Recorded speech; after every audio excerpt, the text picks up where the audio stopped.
You know, there are a lot of studies on this by social psychologists, kind of looking at this, like what are the conditions under which bias is most likely to be triggered, and then how do you manage that, and how do you be mindful of those situations so that you can sort of understand and you can slow things down. So that's one of the this is one of the areas where you're more likely to have bias get triggered is when you're having to make a decision really quickly, when you have to think fast. We kind of go on automatic pilot, and we're just kind of sort of basing our decisions and everything and how we're thinking on what we've learned before, or what seemed to be associated with what before. So this is you're not really being thoughtful about it. And so when you're in that situation, bias is more likely to get triggered and affect our decisions and influence our behavior. And so you want to slow things down. So that would be a remedy there. We're more likely to have our biases emerge when we feel threatened, when we feel fearful. In some of these situations are situations that cops are in, right?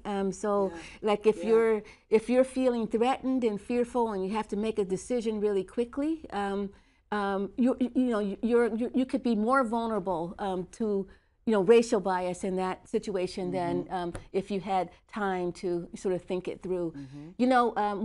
Before I got to Oakland, California, I'm working there with the police department on their reform efforts, and they changed their foot pursuit policy. So they were finding, that there were a lot of people getting hurt, or and sometimes when there was a shooting, oftentimes it was associated with some foot chase, and so they changed the policy. So they didn't allow officers anymore to chase people into enclosed sort of dark spaces where you would lose sight of the person. They would say, rather than chasing the person into this situation, we want you to step back and set up a perimeter and call for backup. And so you have sort of time and resources, and you slow it down, right, to work it out. And they found just changing that foot pursuit policy, they used to have 8 to 9 officer-involved shootings a year, and now they only have 8 officer-involved shootings. They've only had 8 in the last 5 years. Wow. So it's a huge difference.